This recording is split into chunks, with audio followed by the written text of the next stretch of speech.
I'm recording. Okay. Hi, I'm Christy Abbey. A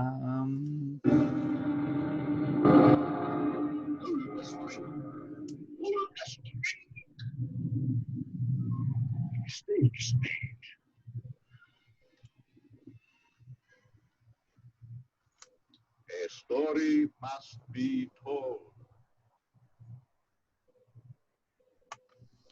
So, for those few people who don't actually know what that's from, or zillions of people who don't know what that's from Glenn or Glinda, because I have a sense of humor like that.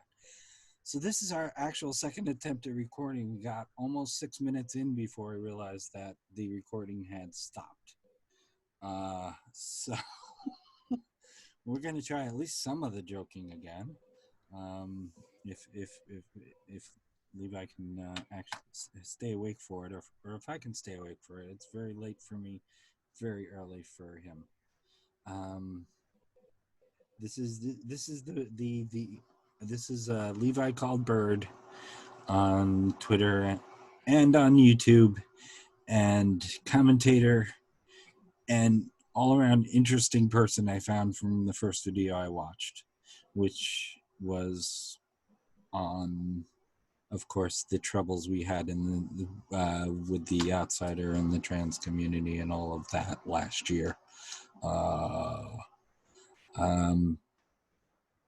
So, hello, Levi. We're going to try this again, God damn it, and we'll get it right. Hello. Today I'm learning all my experiences with interviews for YouTube. I'm learning if you invite a bird onto your interview, everything will go wrong. This is not the first time I'm taking it that everything went wrong during Well, the interviews for Roll to Save, mysteriously, 2 of them just didn't work. It was chalked up to technical difficulties, but I suspect it was more than that. And then, of course, my interview, I was basically drunk the entire time because I stayed up for 30 hours straight and I was tired. So, well, that'll do it. Well, that's right. You did the charity stream. Yeah, I got in like somebody got the spot I was trying for like 10 minutes before I asked for it. I was like, oh darn it. So that's okay. I'm doing other stuff for charity. And I'm saving lives by staying indoors and being my regular self. You know, not going near people or wanting to leave the house or putting on pants or any of that. Saves lives, don't put on your pants. That's pretty much it, you know. So you are down in Australia, and by agreement, I'm not going to ask where or, you know, that kind of thing. Where are that kind of thing? Well, you live near that kind of thing, but if you don't... I'm not sure what you're asking. What am I supposed to be living near Australia? Yes, you're living near Australia so much so that you're living on it. I suppose technically there's like some floor and some foundation between me and Australia. So it's all part of the whole system, man. Just dude, it's okay. So well, I told you before, my everything I do in one of these things, we usually go for a little bit, but is based off of one multi-part question, which is who are you, what do you do, and why do you do it? So yeah. Who am I? I'll take it. I'll just steal a joke from someone I know on Twitter and say that I'm just indecipherable screaming. Well, yeah, who am I? I'm still trying to figure that out because you got to realize I am one complicated fraction of your age. Okay, I'll start with where I live. You know, I live in Australia. if you're in the US, probably the only thing, and you're around my age, probably the only thing you know about Australia is that one episode of The Simpsons. So I must inform you that episode is absolutely utter, complete truth. It's all true. Everything is true. Riding in the kangaroos, the boot, all of it, absolutely accurate. That is where I live. We did talk a little while before, and plus we had the 5 minutes of recording which was fucking great, and I wish guys, my computer decided to explode during it, and then the recording stopped. It was so good. I was hilarious, and you're never going to hear any of it ever. It's amazing. It's just locked in the archives of my mind. And since everybody else is a robot put on Earth just to test me, I'm the only mind that counts. It's like a monster in this cage. It's just rattling in a cage, like you know, and no one else. I live in Australia. I live in Western Australia, which is much more isolated than the East Coast because we just got the one state and the one city, and then everything else is just very bland. I honestly didn't get to see much of it until I started going places on my own. Because, I talked about this. My brother was a very interesting person, but he made a lot of things very difficult.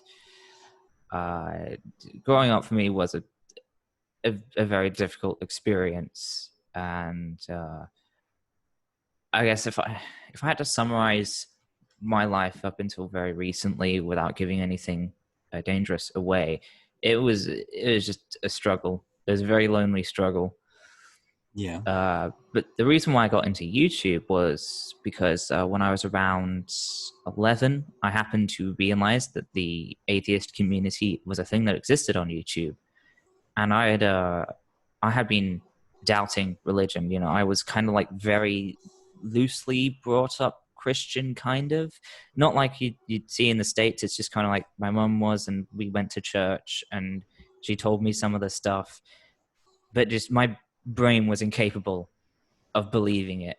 It's just one of those people, I just could not believe it. But I was told, if you don't believe in God, you go to hell. And so I tried to force myself, and it just didn't work. And it all started kind of falling apart as I got older. So I realized there were these people who didn't believe, and I watched everything. Of course, we now know a lot of them turned out to be assholes. But well, hopefully you caught me under my old videos. I'm afraid not. Oh, you wouldn't recognize me. Trust me. That's true, but I was the bearded gentleman of some nasty repute. No, I wasn't. I actually, it's weird. It's weird you say that, because I started on YouTube the day I realized I was atheist. Oh. And I had to tell somebody, and nobody in my house wanted to listen to me. So, fair enough. Fair enough.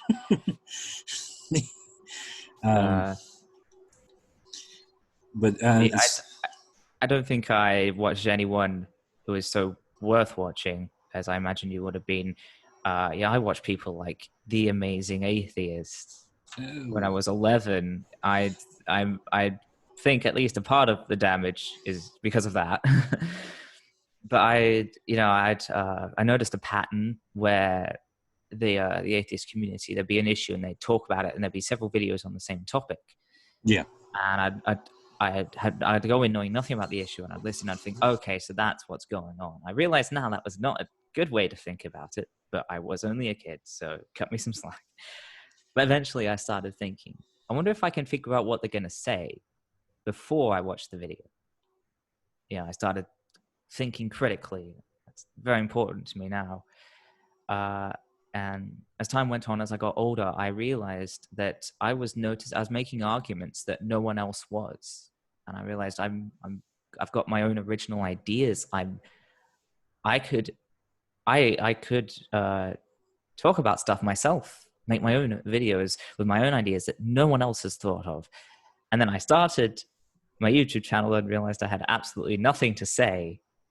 I had to completely change tack. And even now, I find it's very difficult for me to find something worth talking about, because I just want to.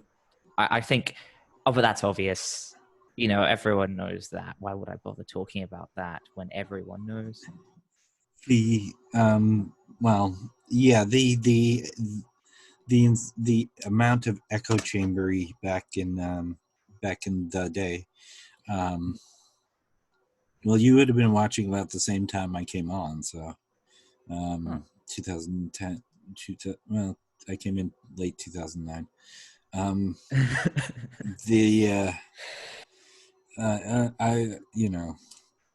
I I could have come in early 2009, but I didn't set my alarm.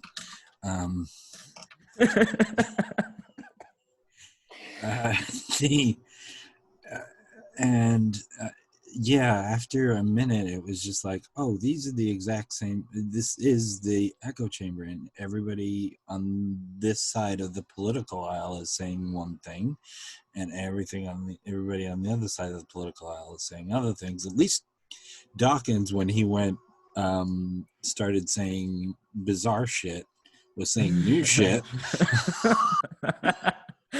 Something I've noticed that really annoys me is a lot of popular people in the atheist community have this thing where they'll pick something that everyone already knows is bad and everyone disagrees with, and they'll just talk for an hour about how bad it is and how much they disagree with it. And I'm thinking, what's the point of you?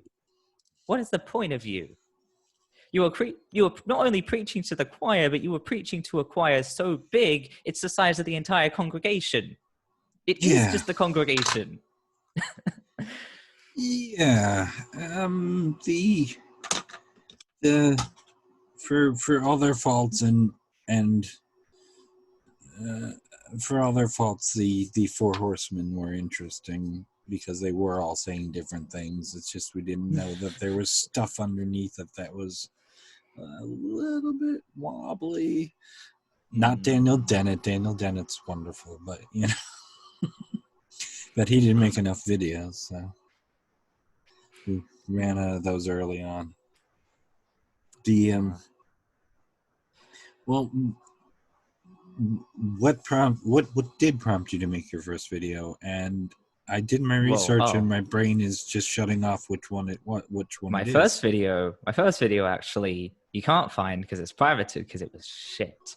I remember ages ago, The Amazing Atheist did a response to these comics by this guy called Farmer Ford. Like, it's a 4 and a D, so it's Farmer Ford, but it's 4D, which is weird. But I guess I don't really have I can't really make fun of anyone's names considering what YouTube channel used to be called. But I'm like, yes. I thought a lot of those comics were shit as well. I'm going to respond to them.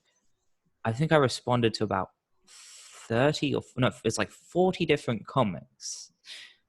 And it's garbage because I made it when I was 18, I think, or 19. And then in the end, the reason why I ended up privating it was actually because there's one comic that compared abortion to slavery, and I handled it a lot better than Farmer Ford did, but not quite as well as I should have. I did not take the violence that had been perpetrated against Black people nearly as seriously as I should have. And I thought, that's a bit insensitive. That is a bit racist. I need to take that down. So luckily, I think only 30 people saw it. Yeah. There are a couple I privated that were just garbage. Then the first one that's actually up, I can't even remember. I imagine it may have been the one on Lily Orchard, but I can't remember. And I should know because I just did this. I just want to. It's very late at night for me, so I'm kind of like not entirely here, which is making me funnier, or at least I think I am. It's much like being drunk. I do remember that the video that actually got me an audience was the one on Lily Orchard, because Lily found that herself and shared it with everyone because she was very happy about that, which I thought was a very distant possibility. I did not imagine it would actually happen. You never know. Yeah. So that's how I actually got an audience to make things for. It's all kind of a blur. If I look up my video catalog, that will help me remember what happened. Yeah, it's easier for you to do that than for me, because I've got something queued up and I'm trying to keep my other browser is trying to open and make me watch Hulu again. My computer's also probably just a bit better than yours. The Bering series. Those are the first ones I did. I spent 6 months researching and writing and making those. And then basically no one saw them. Yeah. I think the writing could have been a bit better. There weren't really any jokes of note, but it's still pretty comprehensive, I think. Especially that third one. Like I wrote out an entire transcript of that video and color coded it so I could figure out which order to do the things in. I was still proud of the effort that went into those. Then after no one seeing those, I did Lily Orchard, and then I got an audience, and then no one saw the Bering series anyway. Then there was the April Fool's video. There's that one cringy video I did on Blair White that's cringy, but it's actually good, even though it's cringy. And then I started commenting on the whole thing with rationality rules. Yes. I think my computer automatically shuts down on mention of his name. Just because, not to get serious, but during the very early part of that was while I was I had started one of the hormones, and I hadn't started the second one yet. I smashed my car into a tree, quite on purpose. Yeah, when I read that, I was like, this has to be a joke, right? This has to be a joke. And I'm like, no, no, that can't be a joke. And it was like losing half of my friends, basically, like overnight. That's fair enough. I kind of had a similar experience because, like I said, I started watching the videos by people in the atheist community when I was very young, and I was also very neglected growing up. So in a way, they were the closest thing I had to a family or friends. Or they taught me a lot of the stuff I know now. It was like losing like a dozen parents. Yeah. It's funny how they always say, oh, you have to stop your criticism because so many people got hurt by it. And we did get hurt as well. It's just we don't complain about it as much. Yeah, and for those who don't know, and I played the pull the string video at the beginning, so I have a trans person on.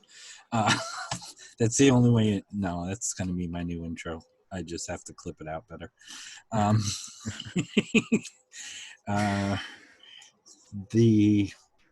So you're a trans man. Yeah.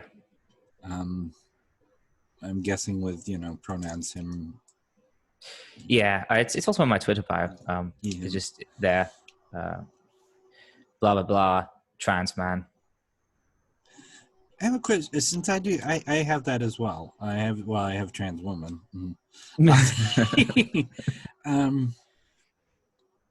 I put that there sort of as a statement. And do you have people going after you online just with that? They like search out the term and they just go after you randomly?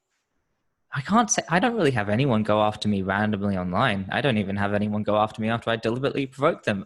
Rachel Oates. I don't know why. Can I just rant about the whole pig puncher thing for a bit? So, if you call him Xander Hall, because He Right, yeah. he complains that calling him that is dead naming him, which means he fundamentally does not understand the idea of dead naming. I got to admit, the joke has lost its freshness, so I have been transitioning over, but it's still in my mind. It's still called the thing. Anyway, yeah, Xander, you know, he went after Peter Slashaffle, and they came to me in DMs and was like, "Do you happen to know anything about this guy?" Like, I don't. Let me watch that video for a second. And I'm like, okay, I can make a response to this, breaking down why it's wrong, if that would be helpful for you, because I know you're busy with the ContraPoints thing. And they're like, yeah, that would be helpful. So I do that. So like, I was involved in this from the very beginning. I'm the one who criticized him, and he just completely ignored me. And then I co-hosted a stream criticizing him, and everyone is still completely ignoring me on the whole thing. Like, apparently I don't exist. Apparently I'm invisible. Maybe there's a problem with the internet and my stuff only goes out to like half of people. Maybe you're blocked in country and I just don't know about it because they think I'm in Canada. Yeah, half the time my address when it comes up is listed as in Canada. I'm closer to Canada than I am to where the actual relay station is for my internet. It's so fascinating, these countries that like have other countries on the same bit of land. Yes. As a kid, I had so much trouble understanding that. I'm like, but it's one bit of land. There can only be one country.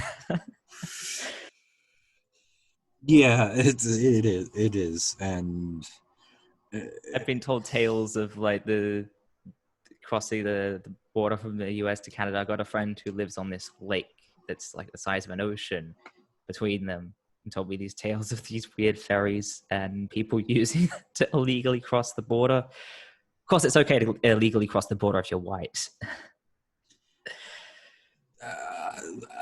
There's so much I want to say on that, and I'll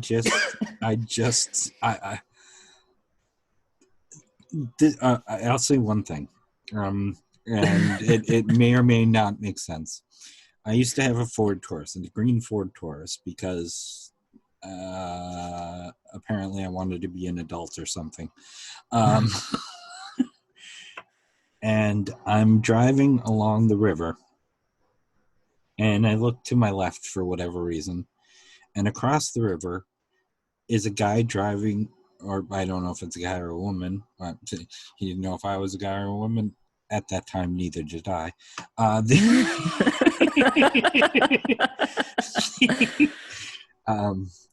there is someone driving a green Ford Taurus.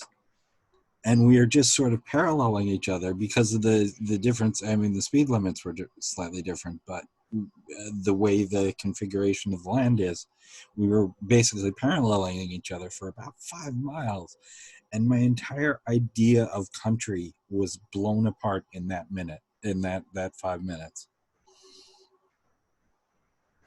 Does that make any sense? I think it makes sense, but not in a way that can make sense. It's basically, there is somebody over there that is absolutely no different, who's doing something that is absolutely no different from me, and yet we are in different countries. Yeah. And I suppose that makes sense. We are the same. Hopefully he stopped off at a strip club too.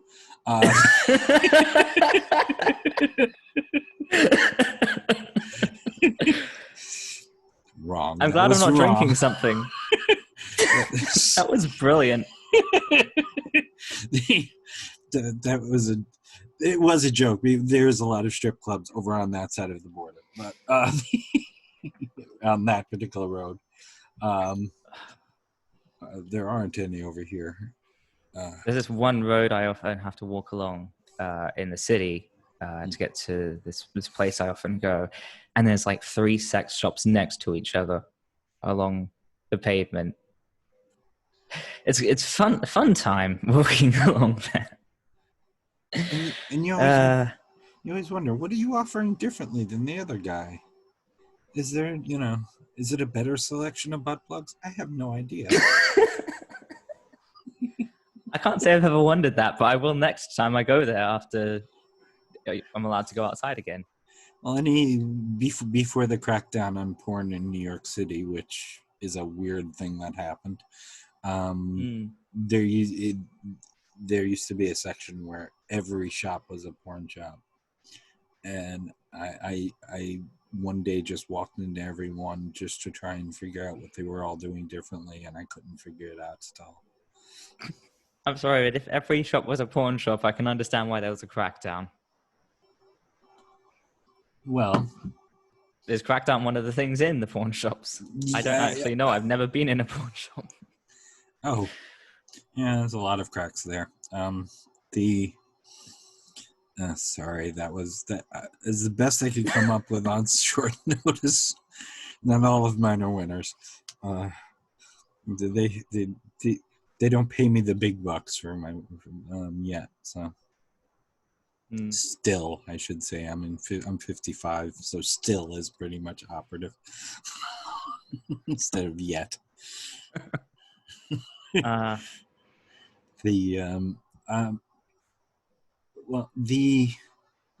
sorry, wait, you're 55? Yes, I am. You're younger than my mum. I'm younger than your mum. Yes. Well, that's good.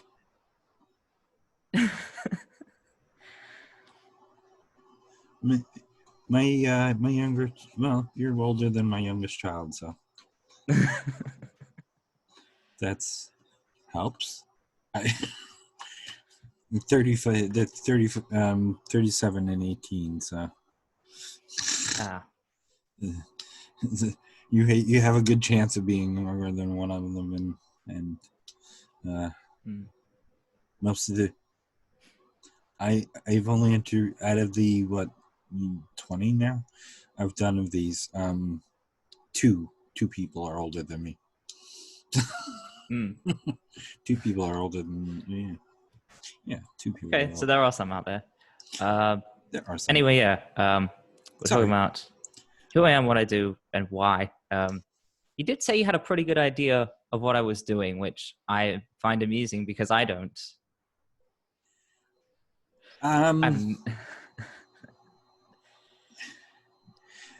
You tend to react against bad arguments. Not bad arguments in the general sense, but just no. It's when somebody gets something like massively wrong. I mean, obviously the stuff you did on rationality rules was anger fueled. That's the first time I commented on your stuff. Your bearing stuff I watched, but I didn't when it came out. But I was like, okay, that's good. I don't. Everything I've done is anger fueled. Honestly, I think this first video is going to be the first one that's not completely anger fueled. Well, some of it's it what comes through is different. I mean, you the rationality rules stuff, hurt actually seemed to be more of the operative there. I honestly can't remember how I felt at the time. I mean, you've got. I don't know. This is, and I said I wasn't going to do any gotcha, so don't take this as a gotcha. There's two ways it could go, and dichotomy is not a gotcha. Well, there's 2 ways it could be taken, and take it charitably because I may be wording this badly, but I am definitely wording this badly because I can't think of a better way to word it. How much of that? I mean, you script. How much of that is anger in the moment, and how much of that is scripted? What you're feeling? No, I script everything perfectly just because. Well, until I started doing the the Morrowind streams for that fundraiser, I just didn't think I could improvise anything. I didn't really feel comfortable improvising. So I had script everything meticulously, and I had often script in the anger, and often I'd find myself forcing myself to sound angry even when I didn't feel that angry while I was recording, because I thought it was like I thought the proper response to this is to be angry. I want people to, to validate people's anger, to help people feel supported, because it's just the sort of thing where you need to normalize being angry at that sort of thing. So yeah, it was all pretty much intentional as far as I can remember. Okay, because it's not where I couldn't tell, but I could tell you were scripting. So I'm like, is this while you're reading it? You're going, okay, I'm done. I'm done. My script is all nice, but screw this. I'm gonna actually go a little off script and just bite the heads off of birds, other birds, I suppose.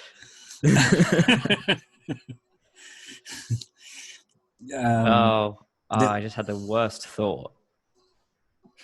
Like the joke I didn't make when I changed from the Leviathan to the bird was the very low hanging fruit of, hey, my transition went really well, didn't it, guys? I didn't make that joke because it's funny, but it's also like a lot of people have made it worse. But I'm just remembering that comic that went around ages ago of the crocodile in the newt thing, and when you said biting the heads off other birds, I'm like, oh god, I am just that. There is precisely one crocodile trying to get in with the newts, and it's that. I have no idea what that cartoon is.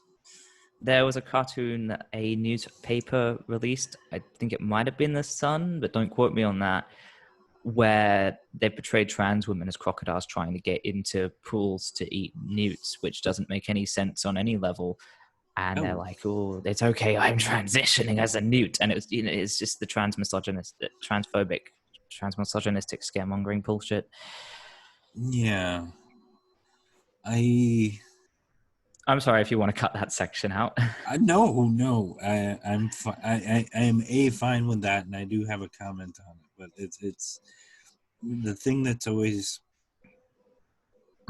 I always try and say at that point is, we're mostly worried that our P sounds the same as anybody else's. It doesn't sound weird. And I've talked to enough trans women and asked them this very question, because we talk about that kind of thing. And I have not yet found one who's going, no, you don't have it at all. It's like, yeah, that's pretty much it. Except it's almost like, oh, go ahead. It's almost like the scaremongering bullshit is scaremongering bullshit, and trans women aren't actually that scary. No, we're more scared of you than you are of us. We're just like the squirrels on the side of the road, trying not to get run over. Oh. Hey, that, and we're trying to pick up all the Olympic medals. You're gonna hoard them and melt them down and use them to create some ungodly contraption. We have to get our Zoe Quinn statue built.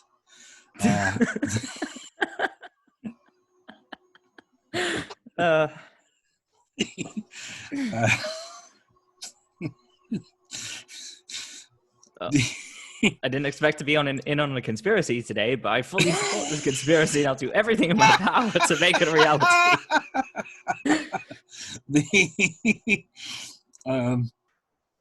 I'll get started on a new propaganda video right now. To go with the other two. When about as someone, I've said this before, and I'll say it probably a lot, but I transitioned in high school, which is in the early 80s, and I desisted.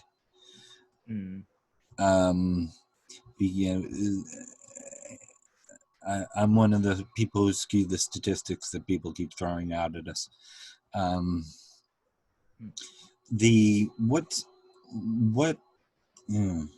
trying to do this without bringing family into it. So, but answer it however you want. What was transitioning like for you, and when? And Well, by the time I transitioned mid 2014, so I was 15 years old, going on 16, and my brothers were both out of home by then, which is part of the reason I said, like I said, transitioning has been like a form of witness protection from one of them for me, and that's So of course, that brother had to be gone. Made things a lot easier and a lot safer. My mum ended up being fairly accepting of my transition. Sometimes she says things that are a bit. She was a bit hostile about any criticism I had of the way she handled it. She did some things that were a bit messed up, like outing me without my permission. I remember once I went to an optometrist. We had to wait for something. She said, while waiting, you should go get a haircut from the place across. And while I was gone, she outed me to the receptionist without my permission. She told me that I wasn't allowed to correct her friends if they misgendered me or used the wrong name. Really? But she did help me go on hormones, and she did help me get top surgery. And as much as she made it absolute hell for me, when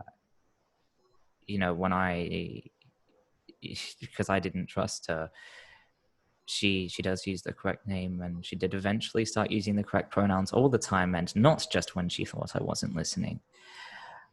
So transitioning wasn't too bad. High school wasn't the way the teachers and the kids reacted wasn't too bad. I had a couple of problems with a couple of teachers. One was just kind of weird and would swap between being really supportive and just really hostile, and then another one did the whole thing of, I can't call you by your name unless you do a special thing, but would call other kids by nicknames all the time. I had like maybe 3 or 4 kids who would go out of their way to misgender me, but other than that, everyone else is mostly fine. I did have to deal with a lot of questions, of course. I mentioned that in one of my videos responding to Rachel Oates, that I've probably had to come out to about 80 different people. It's basically the whole cohort I had to come out to individually. So that is one thing. That is one of those things that I've yet to find a trans person who hasn't done that. They have to come out all the time, and it gets tiring. Yeah. One thing that's very interesting for me, because I transitioned when I first transitioned socially, no one even knew what a trans person was. So I had to explain it to them. And then pretty much by the time I was done, like literally within a few months after I'd finished that experience, Caitlyn Jenner came out, and then suddenly everyone knew and had an opinion on what being trans was. And then when I had to come out later on, when I tried tertiary school for a while, and out in public and stuff, it was a very different experience because I didn't have to like explain the whole thing. People just knew what it was. Luckily, I live in a pretty accepting area. I've casually come out a few times, especially I'll go down to the bottler because I got a friend who really likes cider, even though I don't drink. I'll go get cider for her. And the only form of ID I have is my old passport from this one trip I went on when I was 15, which of course has the wrong name and the wrong gender. So I just casually say, oh yeah, here's my ID. It's got the wrong name and the wrong gender on it, but I promise it's mine. And sometimes, it's very interesting seeing the reactions I get. But sometimes when I casually come out to people, they'll be like, oh, it's completely okay. I'm completely fine with this. I got friends who are like this. It's fine. I'm thinking, you're not, honey, you don't think it's fine. You don't think. You're trying, sweetie, and you are failing. It's funny that you do that, because whenever I have to show my ID, and that happens enough times, there are only 2 pictures that exist of me in the past 20 some years, and one and they're both on my ID, my IDs. Well, there's one more, but And I'll hand it over and I say, yeah, I used to be an angry old man. What do you think now? And then I smile. It's amazing. See, I would do that, but the picture of my passport looks basically the same as I do now. Not much has changed. Basically, the only thing that's changed is I have a beard now. Well, that is a big change. What I shaved mine off.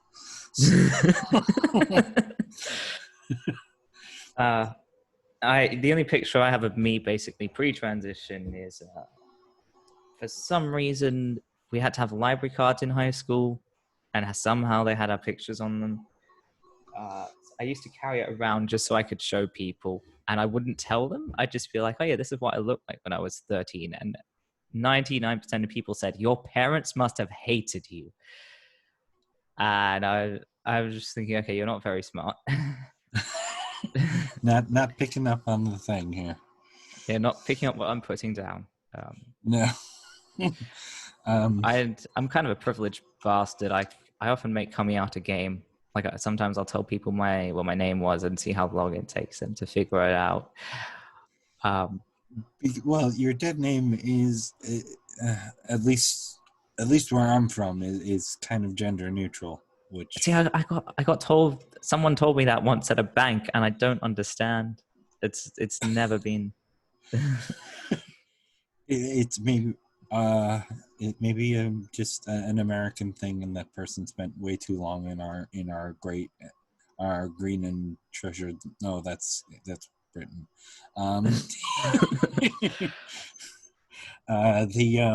No, it's pretty common here.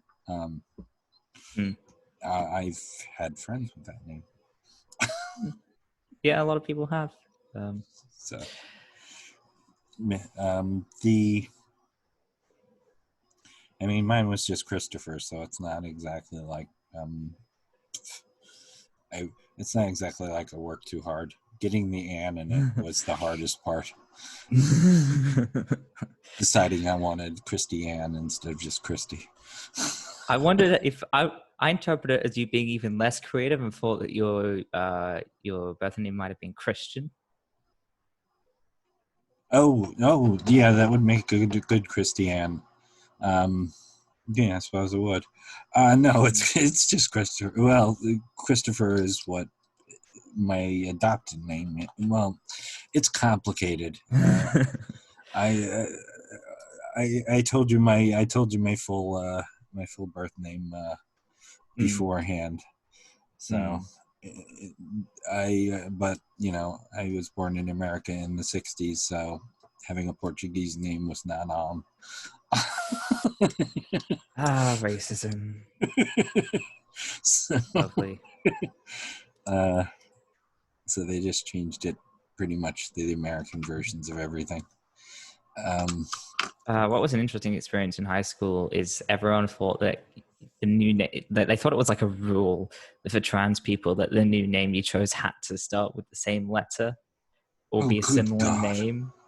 Yeah, I had a lot of people suggesting names that I didn't like, and I had a few people, I think, at some point, I cannot remember where or how, but trying to guess my birth name from my name and just utterly failing because they thought there was this weird rule. It had to start with the same letter.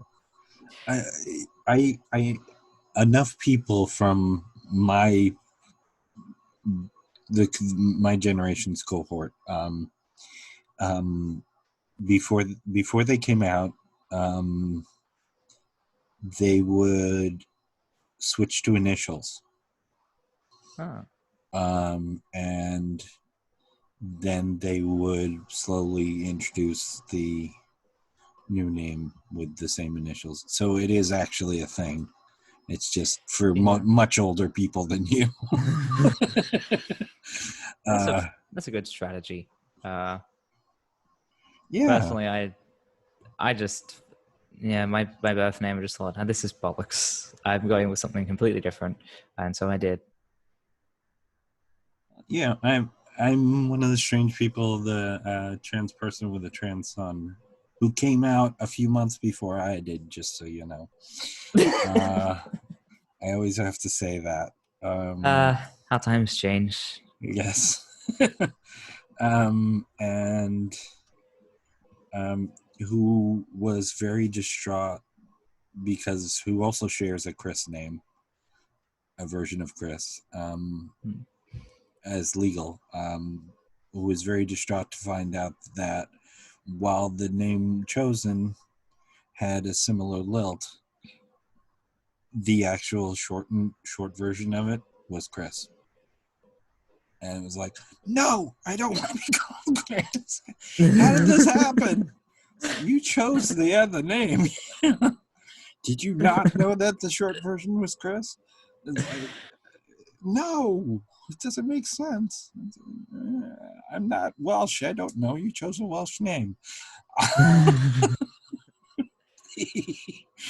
That reminds me of all things. My mum ended up giving me a name where we had the same initials, like not on purpose, and it was fine for like 15 years or so, and then I started getting mail, like the actual letters on paper.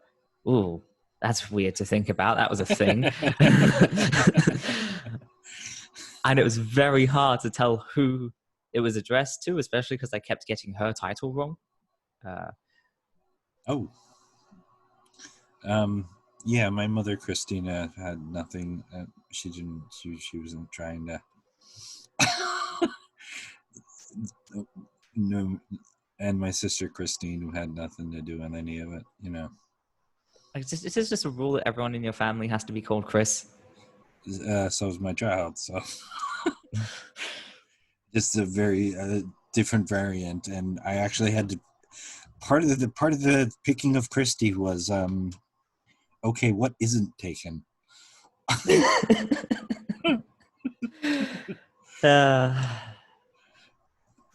And I was talking to Christy Winters one day, and I said, let me do that. I'm not sure if you're joking or not. I am absolutely not joking. I derived it from Christy Winters, and then I was talking to Chrisiosity, and I spelled it like that. And people think that's a joke, and it isn't. I was very haphazard with the way I went about this. The way I chose my name is one day this girl came to school and it's like, I don't want to call you by the wrong name, but you haven't picked one yet. So I'm just going to call you Dude, but I don't want to call you Dude for ages. So here's a list of names. And I carried that list around in my pocket. And the only one I could remember when I wasn't looking at the list was Levi. And I'm like, yeah, that works. That's So beautiful. that. I have a friend who named herself Brenda and is gone off it completely and uses her middle name. It's like, okay, you know. I use my middle name, but as a stand-in for my last name. Like a while ago, I managed to get work experience writing for a newspaper, and I'm like, the last name is a bit distinctive. Don't want to put that out there, so I went my middle name, which kind of sucks because I can't tell the internet my middle name now. Yeah.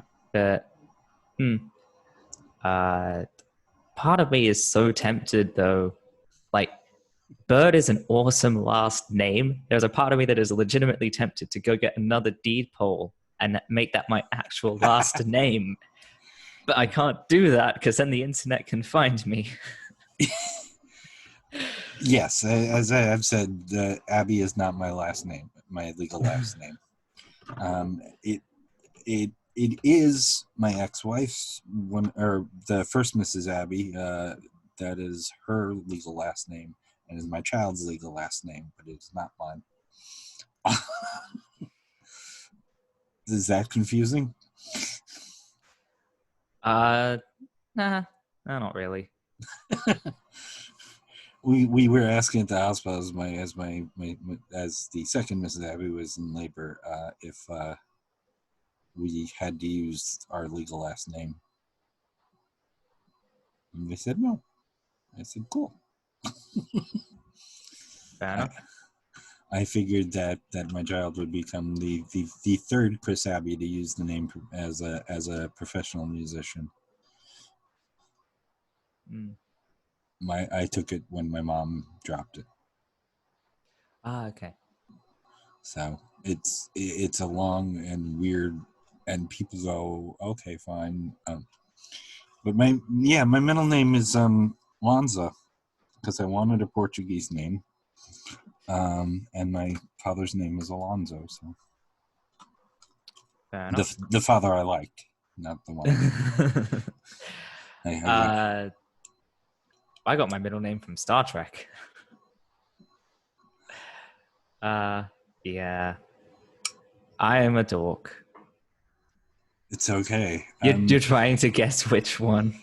Yes. So you're Levi Harry Kim. Why Harry? It's because I'm green, isn't it? It's because I'm very green in both the literal and metaphorical sense. That was where I was going to go. You got my joke before. I've been watching Voyager lately. I'll tell you when the recording is off again. I'll tell you how close you were. Okay. The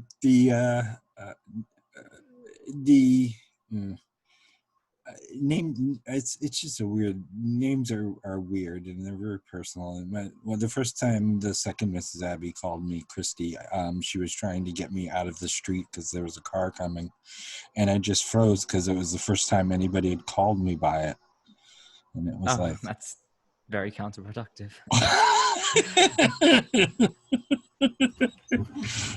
And thankfully the car was actually moving quite slowly.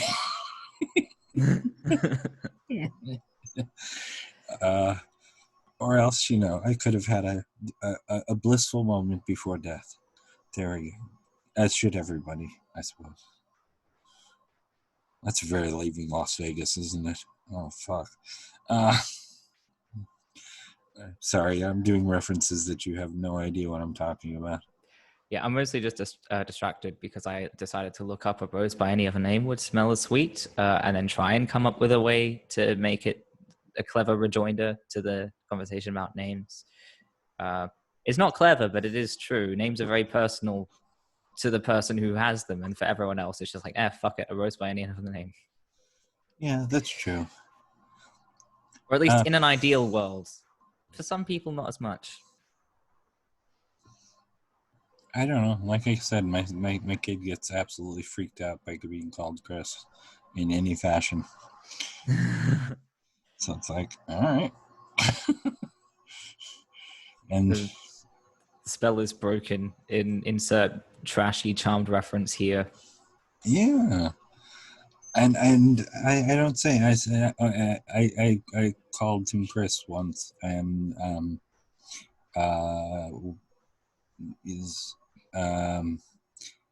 and then I said, "Oh, I'm sorry, I didn't mean to dead name you." And Lord, my second wife, who lives, I live in the same house.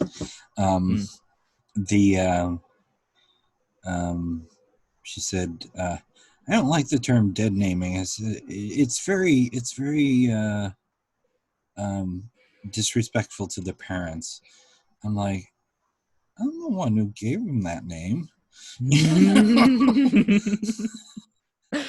I'm fine with the idea, No, there are some people who are very sneaky and disrespect themselves and then use the fact that they did it as an excuse. So I'm onto you. Yeah, I don't care. I'm like, I actually thought it was a pretty cool name. I found out because it was on the birthday cake. Which was an interesting way of coming out to me, I suppose.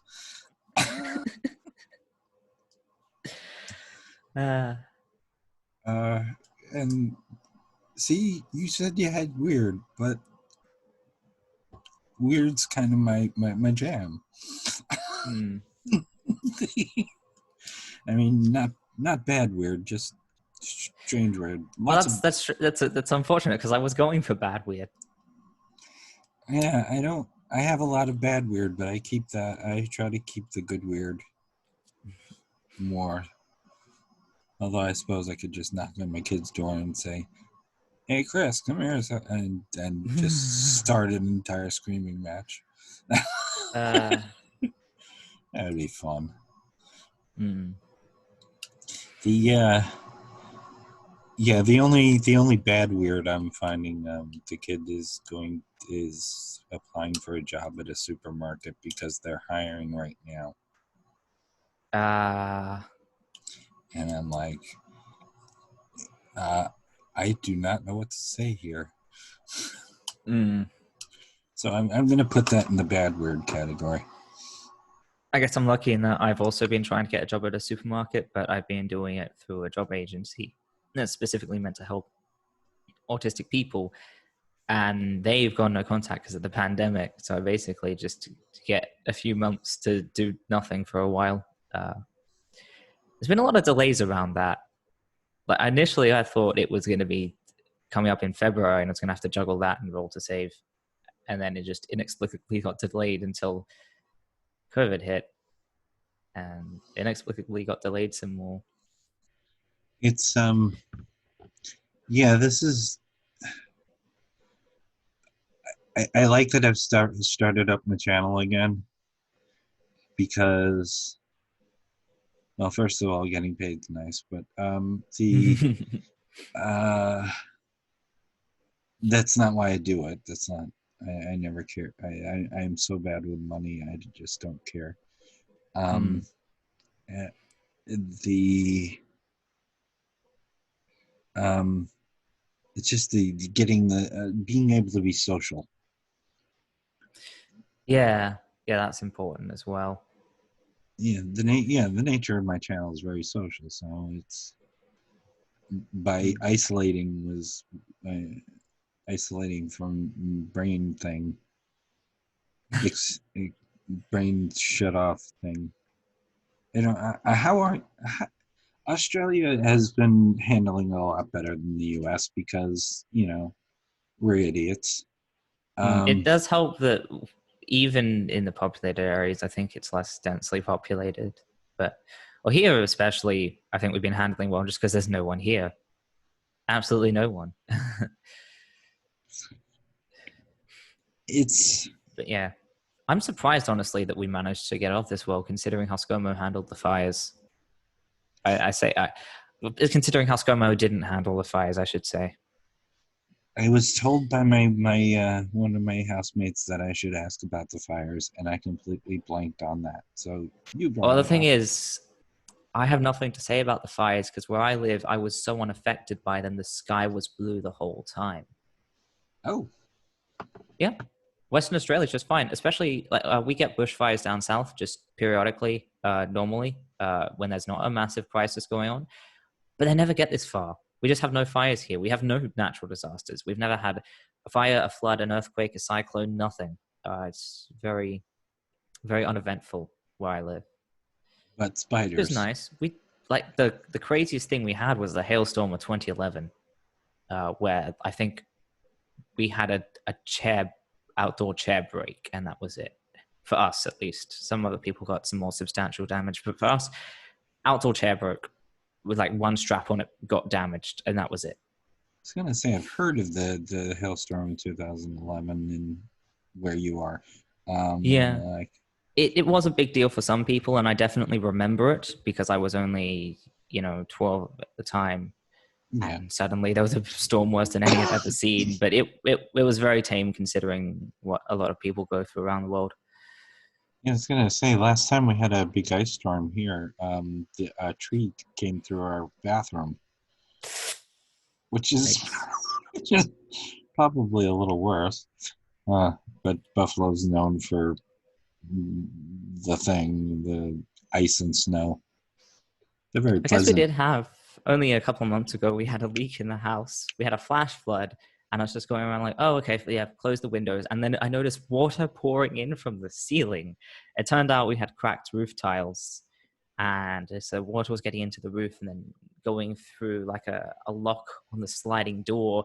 And half our dining room got flooded.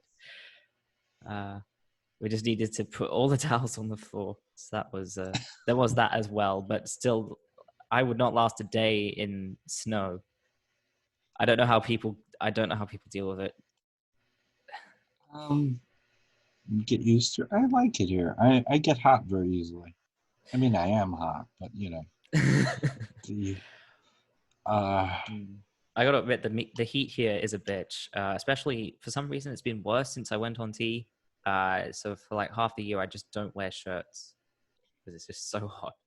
And I'm having the opposite problem. It is much more cold. I am colder most of the time now.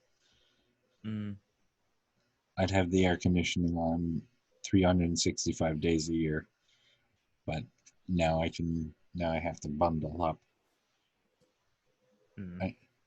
I'm wearing a t-shirt in April though, so that's good. Yeah.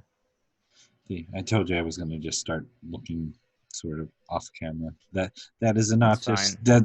That's sort of the autistic thing. I'm listening more than I'm trying not to talk quite as much because I will keep talking. Sorry. You're fine.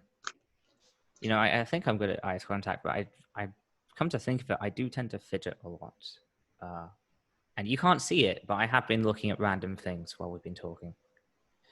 That makes me feel better. As far as I can tell from here, your eyes haven't moved. For the most of the conversation, I've actually been looking to the side. So like I can my head is leaning on my hand and I'm looking in the direction of one of my speakers. So I've been even worse with eye contact, to be honest. Oh, that's fine. I'm just. That's why I do it. It's not to preserve my identity. I have the bird, so no one can tell that I can't keep eye contact. It's actually you've discovered my master plan. It's difficult to do that even online. There's certain tricks I learned to do from stage and all of that. I even taught my kid, you know, when I shoved him out on stage. Look at the back of the microphone. The audience will think you're looking at them. Yes. The gormless rubes. You know. Or it's going to be a meme ever since I did that April Fool's video. We should. What are you? You told me what you were working on now, and my brain is actually shutting down for the night. So I don't think I really went into detail. Someone sent me a link and said you should respond to this. I'm like, yeah, okay, I'll get around to it. And I opened up that link. Do you remember a few years ago there was that BuzzFeed video that went around 36 questions women have for men? Yes. Yeah. Someone responded to that, which on its own, you know, okay, that video wasn't very good. We all know that. But this person is an anti-feminist and also completely unhinged. And those are fun. Yeah. Should I say unhinged? That sounds like it's kind of disparaging of the mentally ill, but like at the same time, they're not mentally ill. They're just very angry at everything and very wrong about everything and have no self-awareness and don't research anything. And but my approach for this one, I thought I'd be a bit interesting, and instead of just explaining why they're wrong, I'm like, let's dive in a little deeper and talk about the topic. I'm going to take it as an opportunity to brush up on my feminism, and like I'm going to do a thing like, okay, they talked about this random thing, but why did they do that? And at one point, I get to overanalyze a joke, which is always fun. Oh yeah. Yeah, I might have to watch rom-coms to research the video as well, so that's also going to be fun. got a friend who's like, "Oh, I'll watch them with you," and I'm like, "Okay, I'm gonna watch rom-coms with my friend. That's not weird at all." Well, um, the no, not going there at all. The I have a friend of wavering romantic interest. Not on my part. I've been pretty steady. She goes back and forth. And her name is Levi. No,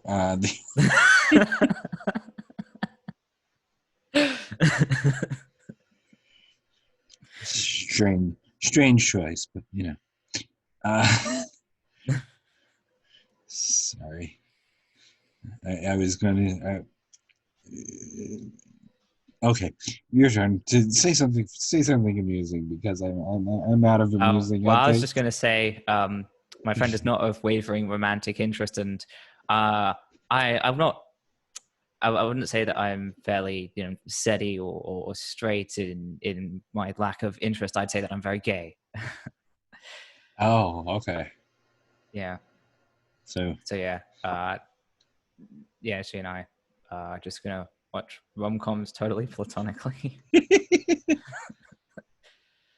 So one of the things I always wonder, or I asked her, I said, I'm not entirely sure if I'm into girls or I'm just into a girl, and that's I haven't tried guys for a while, so enjoyed them while they were around. That has to become a thing that people just say. It's like, I haven't tried guys in a while. I should do that. Just Maybe I needed to go out for milk anyway. I have to admit, I haven't really tried guys either. All the guys I know are either straight or non-binary. Well, I mean, technically, I go by the gender identity thing. So if I am if I'm into a woman that makes me that would be a lesbian relationship. I don't know. Some people don't like that terminology, so It's all very complicated, and no one can agree on anything. It's great. Well, yeah, she thinks it is too. So See, I don't know.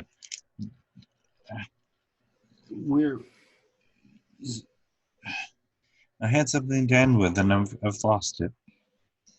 And I apologize for being tired and sort of like joking through a lot of this. I mean, it's fun, and I like joking with people. And you've got a good sense of humor, so I can't really complain about you being tired because it is partly my fault. No, getting the time zones wrong, and I don't mind you. I don't mind you joking. Joking is fun. You've got a good sense of humor, or at least I'm one of those people who wants to joke, like turn everything into a joke. I am too. I don't know if if you watch my my interview I did with Ethel for the fundraiser, like everything gets really heavy and everyone's taking everything very seriously except for me, and I'm just turning everything into a joke. And I know that's partly because I was tired, but I think even if I were tired, I would have still done. Even if I weren't tired, I would have still done that. I just would have been more self-aware about it. I am. I joke at wakes like crazy. I'm the funny. I was gonna say the funny guy, but it's been a while since I've been at a wake. Yeah, because I can't handle it emotionally. So I think that's why I made a lot of said a lot of serious things, and then I undercut them at the end because I didn't want to get too deep. I think I prefer to laugh to make up for lost time. I didn't really laugh much. as a kid or as a teenager. Oh, well, it's nice that you never got to meet Christopher. He was kind of an asshole. And that, yeah, that one I'm not joking about. But I mean, I'll say it in the form of a joke. You'll see on Twitter once in a while. I'll either preface something or put at the end, "This is a true thing" in the form of a joke. When I really want to make, so it's. I can definitely identify with that idea of it's a good thing you didn't meet younger me, because I was also an asshole when I was younger. I mean, I still am now, just in a different way, like in a way that's actually endearing. Well, endearing assholes are great. I try and surround myself by them. This has been freaking awesome. I'm really happy we did this. Me too. And I still don't know why you'd want to talk to me of all people. Because I like you. When I started the channel, my choice was, my original thing was I was just going to bitch about Stephen Woodford for a while. And then I was going to go back to the other stuff I was doing. And I wanted people on to bitch about Stephen Woodford for a while with me. And the first few people didn't cooperate. And I wound up having great conversations. And I said, I want to do this. And then I said, all right, well, do I argue with people or do I just find people whose voices you're bigger than me at the moment, but seriously, that doesn't sound like it's possible. I'm more well known, but you're bigger. That sounded. I honestly think 90% of it is just Lily Orchard fanboys. Yeah, I said earlier, it's like the one thing we disagreed on was Lily Orchard, and I have to be good because Sarazad lives over the border, just too close. And besides, cis lesbians. They're cute. And trans lesbians are cute, but if it helps, like I said, I have changed my views on Lily Orchard, and also massively stopped associating with her, because ever since Fantasygate, she's just been kind of a jerk. I had trouble with her before she was a name, so. Yeah, that's the thing. I'm well known around the internet. I don't think many people know I even have a channel. So people come on pretty easily. Shives came on right away, Oh, nice. So. Yeah, see, I can't do that. and Christy Winter and Christy Ossity and it's people I like, so I'm gonna put you amongst that category. If you were a total asshole to me, I would have said, yeah, I would have put it up anyway, but probably with a disclaimer. But you haven't been. You've been more.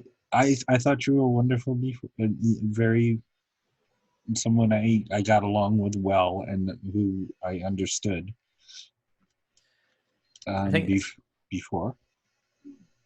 Yeah. The thing is, I'm very angry in my videos, but then when someone actually talks to me, I just kind of like, oh, person. Hi, person. Yes. Hi, tell me everything about it. Well, yeah, that is why I had you on. And I really, I approached you a little more gingerly than I did because I knew very little about you. So. I mean, I know very little about myself as well. Well, that's more an existential problem. I'm working on it. You're young yet. You'll learn. Maybe I won't. Maybe that's the secret to being an enigma, is no one can understand you, not even yourself. It sounds fun. I'll be the enigma. I'll be the chaos bird. Yeah. Well, you were the chaos dragon before, so you did transition. I was well, technically I was a Leviathan, but yeah, dragon. But I don't know if I was a chaos dragon. I'm a lot more chaotic now. It's just going Jordan Peterson on you. Oh, that bastard. Yeah, it's now. I'd repress that. Thank you. Well, you were reluctant to make the joke, and I thought it was a joke worth making. So I will credit you with the joke, but I'm the one who actually pulled it to the Jordan Peterson, and it had to be.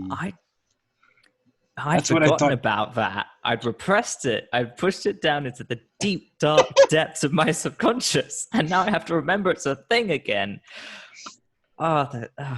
It's okay. I don't know how people take Jordan Peterson remotely seriously. Something I've been talking about recently, I've noticed, is that there are people I noticed ages ago, but it's really been brought to my attention now, is there are people who are just word salad, and you don't understand a word of it, and you assume it's because they're smarter than you, and not because they're not making sense. Well, yeah. Jordan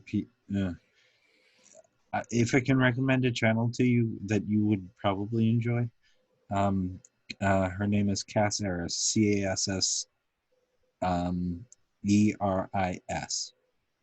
Okay. And she's doing a very in-depth, like paragraph by paragraph, psychiatrist, mental health professional breakdown of Jordan Peterson's breakdown. I don't know if you mean breakdown as in like breaking down ideas, or an actual mental breakdown. I'm saying it. I used it in both ways. It's and she's got code. It's all coded. She has it color coded and amazing, signal coded, and she's funny as hell. Cass Eris, I've got to ask her to be on. I'm very reluctant to watch anything to do with Jordan Peterson, but at the same time, you make a good sales pitch for this person. Oh, she's great, and I finally started catching her live, so I can comment and stuff. Thank you, COVID. So anyway, we're heading doubling over up on now. the diseases there, like because of the disease, you get to watch someone talk about another disease. Yes, pretty much. Although I feel bad for him because he's been sick, so not with COVID, but yeah. Yeah, I heard. I part of me does feel bad for him, but at the same time, I'm awful that way. I feel bad for people, even bad people. It's a failing of mine. I should. How dare you have compassion? God, this estrogen.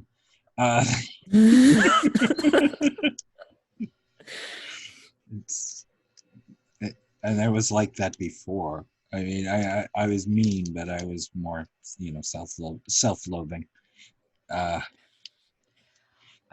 do have compassion for people, even bad people, but it's something I've had to kind of learn not to to keep an eye on, because I really should have started with this, because it really is part of who I am. I've mentioned before in videos that I have a long history of growing up with emotional abuse. And like, if you imagine the worst bully you've ever met and multiply that by like 10, that's what I grew up with. Yeah. And compassion was a weapon that was used against me a lot. So I can feel bad for someone, but at the same time, not enough to feel like I have to owe them anything or help them. it's an important. It's not a skill anyone should have to have, but it's become a very useful skill to have. Yeah, and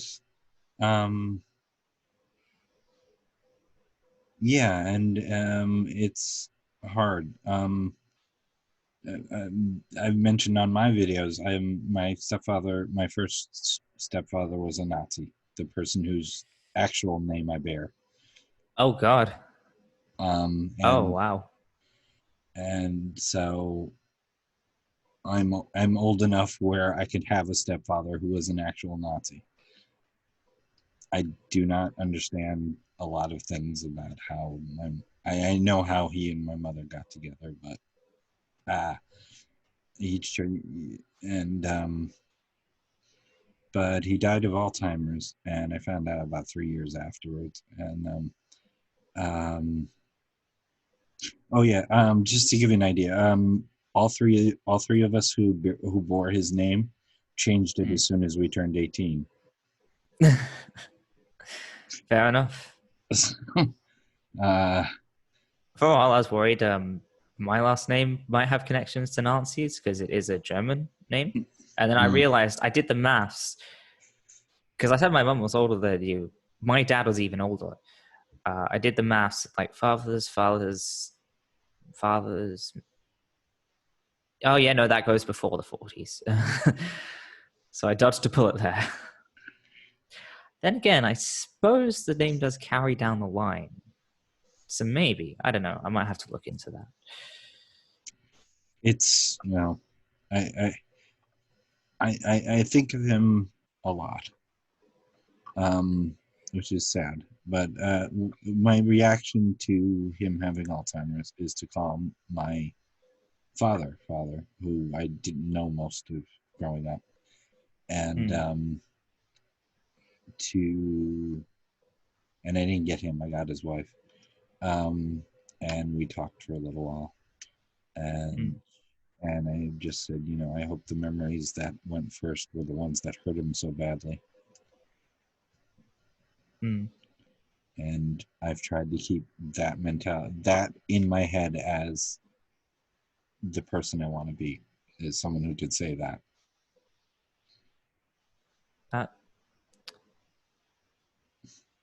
That's a good philosophy. And yet Christopher was still an asshole for a very long time after that. So,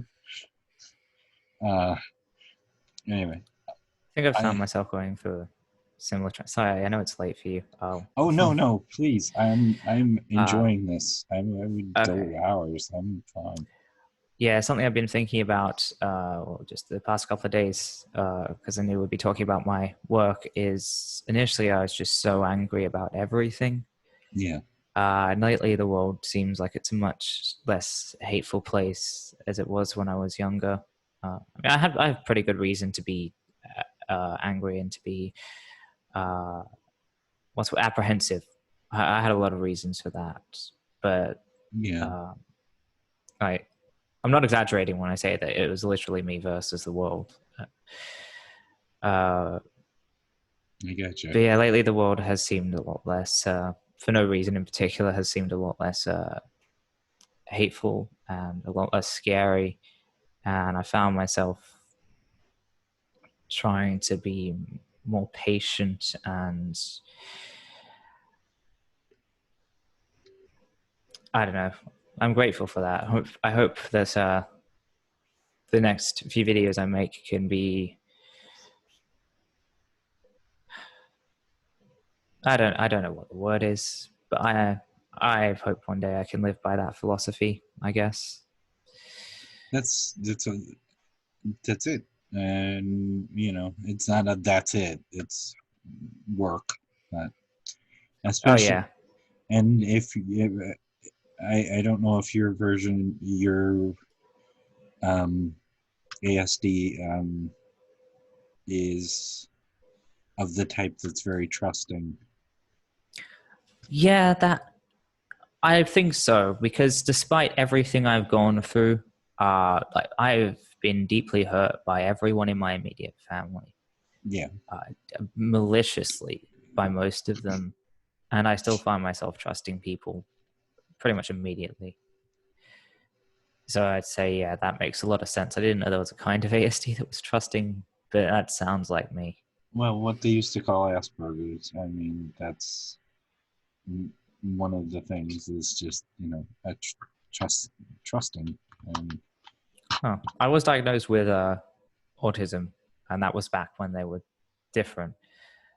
yeah, But yeah, I definitely I think that's one of the hardest. That's what's made the emotional abuse so hard for me, and the gaslighting so hard for me. I guess is I was very trusting. It has taken me so much work to figure it all out and start to identify the patterns and how to deal with them, and most of all, just to be able to say this person is malicious and they're lying and I can't trust them. It really isn't.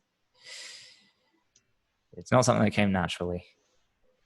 it takes so much for me to like give up on somebody, and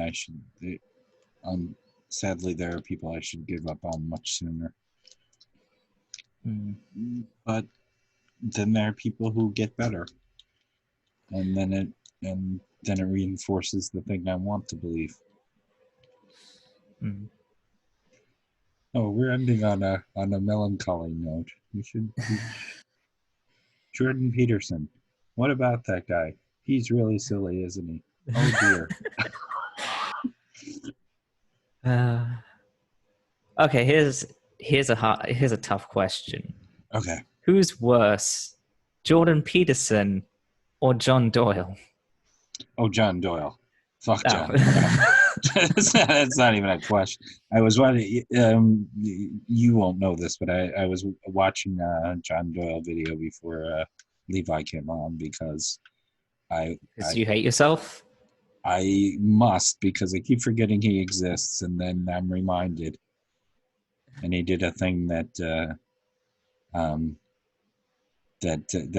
trans people must be lying about gender affirmation surgery being a life-saving thing, because if the hospitals have now canceled them, and I'm taking this a little personally because mine was moved to 2021 instead of this summer,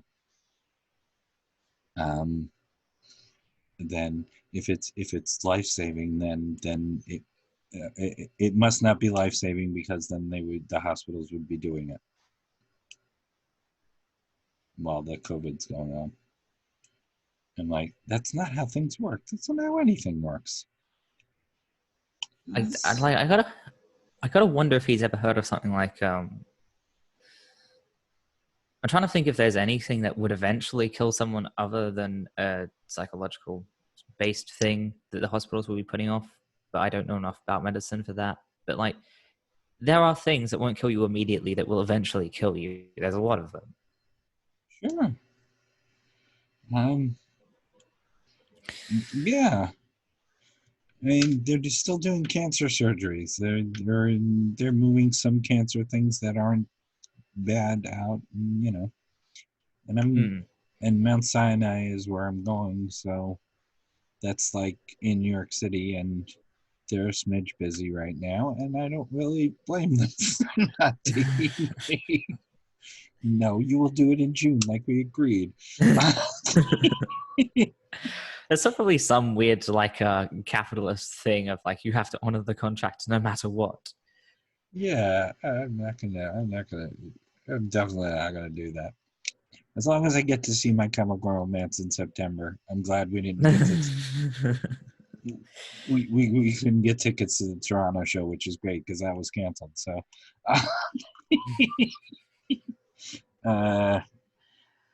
so we're gonna drive to New Jersey, which is 500 miles away, without a desert in the middle. So there is that. We do have it up on you there, although they've already been to Perth. So. Oh my God, they went to Perth? Yeah. No one. Here's the thing. This is what happens whenever there's an Australian tour.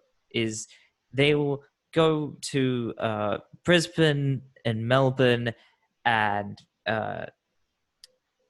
Canberra and Adelaide and sometimes to Hobart, and inexplicably they'll go to Darwin, but they will never come to Perth. I'm 92.4% sure, because I remember seeing that and going, huh, I never see anybody go to there. Yeah, no one comes. We don't even have Comic-Con here anymore. We used to have Comic-Con. I think I went to like the second last one or the last one, and they're like, it's not worth it. No, we're not coming back. Well, Uh, oh dear. Well, it's a nothing place. Perth is just a nothing place. at least they went there, and Once. the Australian people got to see them. They did like 8 dates in Australia, 6, 8, somewhere in there. And I'm like, are they going to do any in the U.S.? And they announced the U.S. ones, and it was sold out within 5 minutes before they went on sale. Which has caused a bit of an uproar. So, off to New Jersey in September. I'll wear a mask. It's okay. I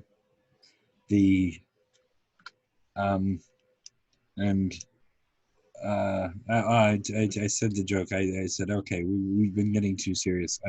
Let's leave on the joke because of the My Chemical Romance thing. It's the only thing I care about.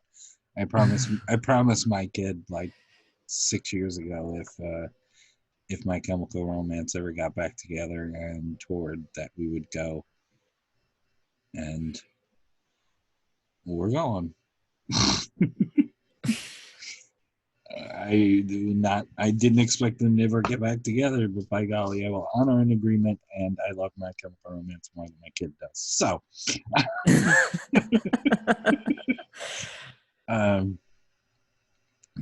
the one joke I saw, which was when the reunion was announced, which was it's so nice to see these women in their late 20s and early 30s who still love My Chemical Romance as much as they did when they were teenage boys.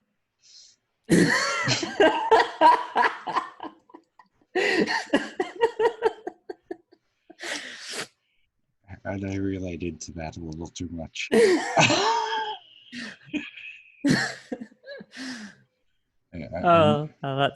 That's that's amazing. These are the trans jokes we need. Yeah, really. We've got at least 5. They only have 2. So much better than the attack helicopter. Yeah, I know. Then there's one that my friend made, which I love so much, is like, the way being gender fluid works is you have to go out into the town and there's a raffle and you pick a thing out and that's your gender for the day. And then you realize you wore the wrong clothes.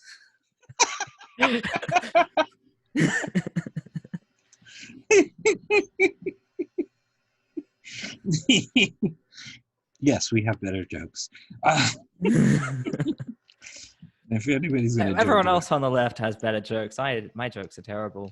Your jokes are great. I can do jokes in the moment when I'm talking to someone, but if I try and sit down and write a joke, I can't. Which, like, for a while, I'm like, I'd love to be a stand-up comedian. That would be cool. And I realized I can't write jokes. Do what I do, which is write comedy fiction. That's even worse because then you have to write the fiction. I need someone to bounce off of. I write the fiction. I write the fiction first, and then basically I go through it and I do everything in the moment, and then somebody looks it over. What I do is I got good at words, so I edit things for people and mooch off of their creativity. Also useful. Maybe, yeah. That's it. We'll collab on something sometime. And I'm actually not joking about that. Speaking of, I don't know how many people will be watching this, but hopefully Essence of Thoughts video on autism will be coming out soon. The one that I helped write. I am so hyped because it is an awesome video. I am very much looking forward to that. He mentioned it or they mentioned it on in our group. And And I was very hard on them about some things. I'm just like, I'd highlight a whole paragraph and be like, this entire thing needs to change. That's why I'm so hyped, is they were so dedicated to listening to autistic voices and platforming autistic voices and making sure everything was the best possible for autistic people. And that's not a thing people do nearly enough ever about anything. So it's nice. I didn't even admit it to anybody until 2 weeks ago. It took me longer to come out autistic than it did trans. I find I try not to be ashamed of myself, but when your own parents treat you as something to be ashamed of, it can be very hard to be proud of yourself. Well, the world is very cruel to us. Trans people, right now, Alexandra and I are doing pretty deep dive research into the crossovers between autism and transness, and hopefully Jesse is also doing that, because the three of us are doing a thing together. Cool. Jesse Gender, who is amazing and everybody should watch, and my friend. And yes, I will get out of this conversation. Goddamn, I'm sorry. I've let it go. No, you're stuck now. I own you. No, you would. If given the choice, I would. I mean, I am given the choice, obviously, but I would go another couple of hours. We can always do this another time. We're not limited to once. There's no rule. I was just about. We make our own rules. Would you be up for a part 2, maybe in a month or so? Yeah, that sounds good. I'll take all the interaction I can get with COVID, because I don't have enough friends to deal with my constant need to talk to someone. Well, hopefully, or maybe it's my overly trusting nature, and you're just gonna let me down like everybody else. But I think you're my friend, so. Sure, I can do that. Okay, let me down. Okay. So I don't know where I stand. What if I do both? Oh, that would be so. That would be so cool. Perfect. All right, let me get out of this. Yeah, I enjoyed this a lot, and I had 2 really heavy conversations earlier today, and this will be going up probably tomorrow because it's going up unedited. Yay! I'm gonna take that as an achievement. I'll make myself a badge. Did not need any cuts. Yeah, there was one thing when you said it, I went, maybe I should cut that, and then I'm like, I'm all right with it. I agree with it. I just maybe didn't want to say it. But anyways, let me pull off my real quick with the YouTube prayer, which is if you like what you saw, please consider giving a like, because I need all the validation I can possibly get. If you subscribe to me, I will actually be validated enough where I might not throw my don't go dark. It's gonna go very, very dark. No, subscribe. It's cool. I no one here. I do not bring assholes onto my except my me. channel. I'm going to say a very cruel thing. As a bird, I demand you stop destroying our trees with your car. Yes, I promise. It'd also be nice if you didn't hurt yourself, but mostly I'm concerned about the trees. I need those. You sort of knew where I was going. yes, please subscribe. I do have a Patreon. By the time this goes up, I'll have a coffee. I will, and there's a PayPal down below for those of you who like to give me corporate money, which earn money through weird corporations. And apparently I'm going to have a Venmo at some point because somebody's putting it on my channel and I don't know what I'm doing with that. And the things, because do all of the things, but all of this is irrelevant to the fact that your voice matters, your life matters, and you matter, and Levi matters. And thank you so much for coming on. And you matter. I missed what you actually said. I said you matter. Oh, yes. Thank you. Well, hopefully, thank you. And I suppose that's it. I've picked out a new goodbye, so I never knew how to say goodbye before, so I just picked a clip that I kind of liked. So here we go. Oh wait, that's not gonna work. See, I'm not even good at just picking out a clip I like because I screwed up and left my headphones in. It's not gonna work that way. God, Brent, that was perfect. I'm glad I'm not the most booming person here at the moment when it comes to tech. Because usually I am. Oh, yes.